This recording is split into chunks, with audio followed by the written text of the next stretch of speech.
আসসালামু আলাইকুম। এসএসসি ও এইচএসসি পরীক্ষায় কি আবারও সারা দেশে একই প্রশ্নে পরীক্ষা চালু হতে যাচ্ছে? এই বিষয়টি নিয়ে আজকের ভিডিও। শুরুতেই বলে দেই, এই ভিডিওতে আমরা তোমাদেরকে জানাবো শিক্ষামন্ত্রীর পক্ষ থেকে কি জানানো হয়েছে। শিক্ষামন্ত্রী ডক্টর এহসানুল হক মিলন কি বলেছেন, অভিন্ন প্রশ্নপত্র চালুর পরিকল্পনা কতদূর এগিয়েছে, এর সুবিধা ও ঝুঁকি কি, শিক্ষার্থীদের ভিন্নমত কোথায় এবং সারা দেশে এই সিস্টেম ছিল কিনা, সবকিছুই এবারে সহজভাবে তুলে ধরবো। আমরা প্রথমে এই তিনটি ওয়েবসাইট ঘাটাঘাটি করে সবচেয়ে গুরুত্বপূর্ণ তথ্যগুলো তোমাদের সামনে উপস্থাপন করব। ভিডিওটি ধৈর্য ধরে মনোযোগ সহকারে দেখো। সম্প্রতি জানা গেছে, এসএসসি ও এইচএসসি এবং সমমান পরীক্ষায় প্রশ্নপত্র নিয়ে নতুন সিদ্ধান্ত নেওয়ার আগে শিক্ষা বোর্ডগুলোর চেয়ারম্যানদের মতামত নেওয়া হবে।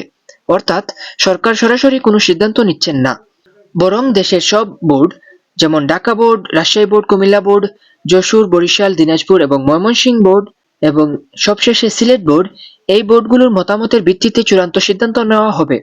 শিক্ষামন্ত্রী ডক্টর এহসানুল হক মিলন এ বিষয়ে স্পষ্টভাবে বলেছেন, দেশের সব শিক্ষার্থীদের জন্য একই স্ট্যান্ডার্ড বা মানদণ্ড থাকা উচিত। তিনি উদাহরণ দিয়ে বলেছেন, বিশ্বজুড়ে সব বড় বড় প্রতিযোগিতামূলক পরীক্ষাগুলো যখন অভিন্ন প্রশ্নে অনুষ্ঠিত হয়, তখন বাংলাদেশে এই পদ্ধতি চালু করা সম্ভব। তাই আগামী বছর থেকেই এই সিস্টেম চালু করা যায় কিনা সেটা নিয়ে সরকার চিন্তাভাবনা করেছে। এখন প্রশ্ন হচ্ছে, অভিন্ন প্রশ্নপত্রে পরীক্ষা চালু হলে শিক্ষার্থীদের জন্য কি সুবিধা হতে পারে। সবচেয়ে বড় সুবিধা হলো, সবাই একই প্রশ্নে পরীক্ষা দেবে, ফলে বোর্ড ভেদে সহজ বা কঠিন প্রশ্নের কোনো পার্থক্য থাকবে না। এতে ফলাফল আরো ন্যায্য হবে এবং বিশ্ববিদ্যালয়ে ভর্তি প্রতিযোগিতাও একটি সমতা তৈরি হবে। তবে এই বিষয়ে সবার মত এক নয়। একজন অভিজ্ঞ শিক্ষক নাম প্রকাশ না করে বলেছেন, যেহেতু সারা দেশে একই সিলেবাস, তাই প্রশ্ন আলাদা হলেও শিক্ষার্থীদের সমস্যা হওয়ার কথা না। বরং তিনি মনে করেন উত্তরপত্র ভিন্ন ভিন্ন শিক্ষক মূল্যায়ন করেন, তাই অভিন্ন প্রশ্ন হলেও সবার মূল্যায়ন একই মান হবে কিনা সেটি নিয়ে সন্দেহ থেকেই যায়। তাই অভিন্ন প্রশ্ন হলেও সবার মূল্যায়ন একই হবে কিনা সেটা নিয়ে সন্দেহ থেকেই যায়। এই পুরো বিষয়ে সবচেয়ে বড় যে ঝুঁকি কথা উঠে এসেছে, সেটি হলো প্রশ্ন ফাঁস।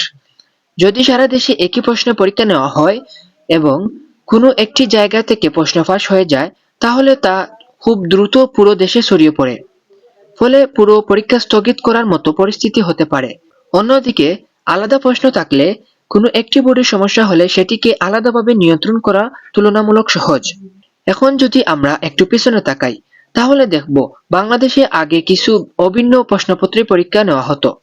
বিশেষ করে সৃজনশীল প্রশ্ন পদ্ধতি চালু হওয়ার শুরুতে সারা দেশে একই প্রশ্নে পরীক্ষা অনুষ্ঠিত হয়।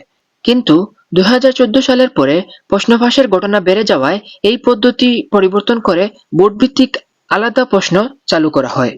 সবকিছু মিলিয়ে বলা যায়, সরকার আবারও অভিন্ন প্রশ্নপত্রে পরীক্ষা নেওয়ার বিষয়টি বিবেচনা করেছে, তবে এটি এখনো চূড়ান্ত নয়। শিক্ষা বোর্ডগুলোর মতামত পাওয়ার পরই এই বিষয়ে আনুষ্ঠানিক সিদ্ধান্ত নেওয়া হবে। এখন সবচেয়ে গুরুত্বপূর্ণ প্রশ্ন তোমাদের কাছে, সারা দেশে একই প্রশ্নে পরীক্ষা হলে সেটি ভালো হবে নাকি আগের মতো আলাদা প্রশ্নেই থাকা উচিত? কারণ এই সিদ্ধান্ত সরাসরি তোমার ভবিষ্যতের ওপর প্রভাব ফেলবে। ভিডিওটি মনোযোগ সহকারে দেখার জন্য ধন্যবাদ সবাইকে। পরবর্তী কোনো আপডেট আসলে সবার আগে পেতে আমাদের চ্যানেলটিকে সাবস্ক্রাইব করে পাশে থাকো। তাহলে সবাই ভালো থাকো, দেখা হচ্ছে নতুন কোনো ভিডিওতে।